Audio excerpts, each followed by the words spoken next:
श्री कृष्ण गौशाला समिति का चुनाव पूरी तरह वैधानिक व पारदर्शी। विनोद कुमार पाठक, गरवा। श्री कृष्ण गौशाला समिति की प्रबंध समिति का हाल ही में संपन्न चुनाव पूरी तरह पारदर्शी, संवैधानिक एवं नियम सम्मत तरीके से कराया गया है। इस संबंध में किसी भी प्रकार का भ्रम फैलाने का प्रयास निराधार है। उक्त बातें श्री कृष्ण गौशाला समिति के नवनिर्वाचित अध्यक्ष विनोद कुमार पाठक ने गौशाला परिसर गरवा में आयोजित एक पत्रकार वार्ता के दौरान कही। उन्होंने बताया कि दिनांक 4 जनवरी को संपन्न हुआ ये चुनाव वर्ष 2025 की संशोधित नियमावली बायलॉज के आलोक में कराया गया है। श्री पाठक ने स्पष्ट किया कि समिति की बायलॉज में लचीलापन, फ्लेक्सिबिलिटी का स्पष्ट प्रावधान है, जिसके तहत समिति के 2/3 आजीवन सदस्य यदि सहमत हों तो नियमावली में संशोधन किया जा सकता है। इसी संवैधानिक प्रावधान के अंतर्गत संशोधित नियमावली को लागू करते हुए चुनाव संपन्न कराया गया। पत्रकारों को संबोधित करते हुए श्री पाठक ने गौशाला की भूमि पर अवैध कब्जा किए लोगों से स्वेच्छा से कब्जा हटाने की अपील की। उन्होंने कहा कि जिन लोगों के पास संदिग्ध या गलत दस्तावेज हैं, वे उनके सहारे गौशाला की जमीन पर कब्जा बनाए रखने की भूल न करें, अन्यथा समिति ऐसे व्यक्तियों के विरुद्ध विधि सम्मत कानूनी कार्रवाई करने के लिए बाध्य होगी। उन्होंने 2 टूक कहा कि सोनपुरवा स्थित 8.5 एकड़ तथा चेतना स्थित 11.5 एकड़ गौशाला की भूमि को हर हाल में अतिक्रमण मुक्त कराया जाएगा। श्री पाठक ने कहा कि श्री कृष्ण गौशाला समिति का मूल उद्देश्य गरवा जिले में गोवंश का संरक्षण और संवर्धन करना है। नई प्रबंध समिति का प्रयास रहेगा कि गौशाला के माध्यम से शहरवासियों को देसी गाय का शुद्ध दूध उपलब्ध कराया जा सके। साथ ही गौशाला की गरिमा और उसके पुराने गौरव को पुनः स्थापित करने के लिए निरंतर ठोस कदम उठाए जाएंगे। उन्होंने ये भी जानकारी दी कि गौशाला की खाली पड़ी जमीन पर दुकानों का निर्माण कर व्यावसायिक उपयोग किया जाएगा, जिससे होने वाली आय को सीधे गौशाला की आमदनी बढ़ाने और गोवंश संरक्षण में खर्च किया जाएगा। श्री पाठक ने बताया कि श्री कृष्ण गौशाला समिति अब झारखंड स्तरीय गौशालाओं के नेटवर्क से जुड़ चुकी है और इसके समग्र विकास के लिए राज्य से लेकर राष्ट्रीय स्तर तक प्रयास किए जाएंगे। पत्रकार वार्ता के दौरान उन्होंने गौशाला 1 के विकास के लिए एक 5 सदस्यीय परामर्श समिति के गठन की भी घोषणा की। इस समिति में अधिवक्ता विजय कुमार पांडे, नंद कुमार गुप्ता, विजय कुमार केसरी, अवधेश कुशवाहा एवं विवेकानंद उपाध्याय को सदस्य बनाया गया है, जिनकी सलाह से भविष्य की योजनाओं को क्रियान्वित किया जाएगा। इसके अतिरिक्त श्री पाठक ने उपाध्यक्ष उपेंद्र सिंह को कार्यकारी अध्यक्ष के रूप में मनोनीत करने की घोषणा की। वहीं समिति के कानूनी सलाहकार के रूप में अधिवक्ता परेश कुमार तिवारी की नियुक्ति की गई है। उन्होंने कहा कि अधिवक्ता तिवारी की कानूनी सलाह 3 के अनुरूप गौशाला से जुड़े सभी लंबित एवं भविष्य के मामलों में उचित कार्रवाई की जाएगी। इस मौके पर विनोद कमलापुरी, मनोज केसरी, ज्योति प्रकाश केशरी सहित समिति के अन्य सदस्य एवं गणमान्य लोग उपस्थित थे। जैसा कि आप लोग जान रहे हैं कि पिछले 4 जनवरी को श्री कृष्ण गौशाला समिति गढ़वा का आम चुनाव हुआ। आम चुनाव में जो नई कमेटी बनी, उसके बाद से हम लोग बैठे नहीं थे और विशेषकर आप लोगों से रूबरू भी नहीं हुए थे, इसलिए आज बुलाया गया। पहली बात तो जो आम सभा जो हुआ, चुनाव हुआ, उसमें हमारे जो आजीवन सदस्यों ने उस दिन जो भाग लिया, जिस तरह से सहयोग किया, उनको धन्यवाद देना था आपके माध्यम से। प्रशासन का भी धन्यवाद देना था, प्रशासन की ओर से पूरा सहयोग हुआ। फिर यह बताना था कि जिस तरह से लोगों ने विश्वास किया है नई कमेटी पर, नई कमेटी पूरे ईमानदारी से, निष्ठा के साथ इस गौशाला के माध्यम से पूरे गढ़वा जिले के गायों की सेवा, संवर्धन, विकास के लिए, संरक्षण के लिए पूरा उसी समय से लग गई है।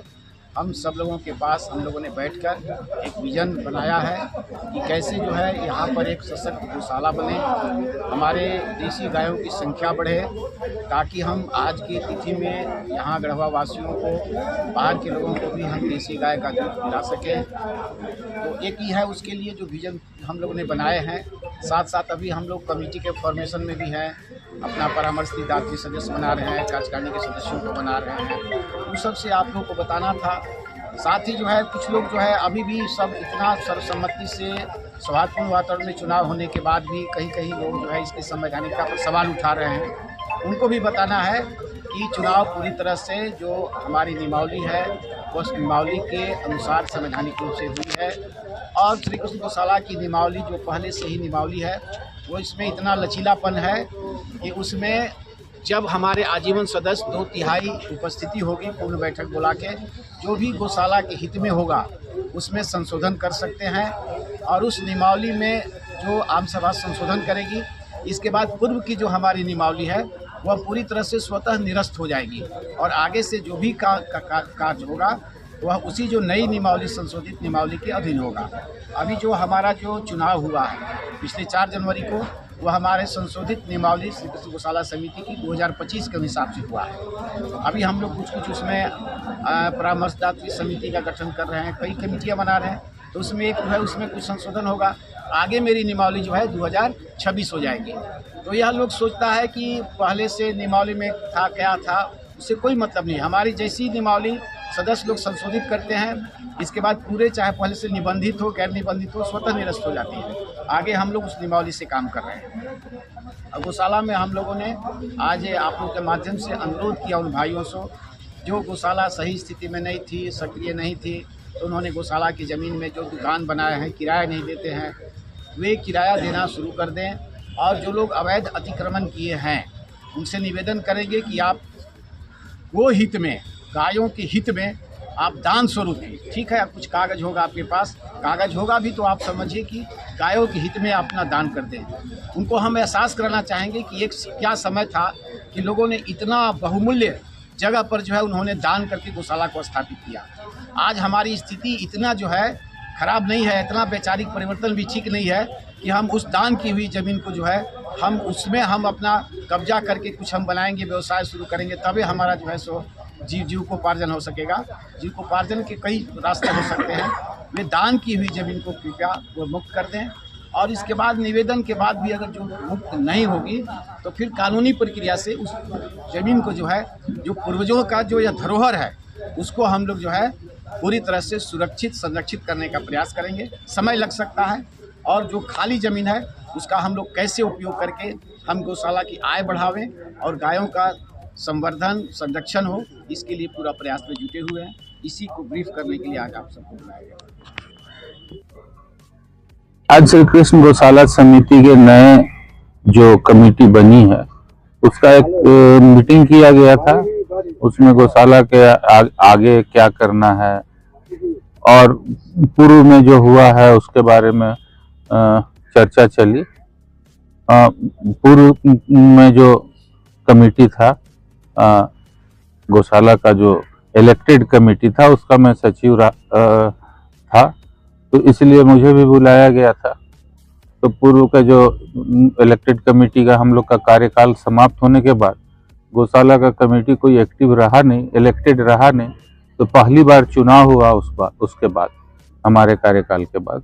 तो इस कमेटी को जो पुराना लेखा जोखा था वो भी दिया गया और तो पुराना गौशाला का क्या क्या समस्याएं हो सकती है इस पर अवगत कराया गया और इस पर कमेटी ने अपना सब कमेटी भी बनाया है और आगे किस प्रकार से काम करेंगे इस पर हम लोग चर्चा किए।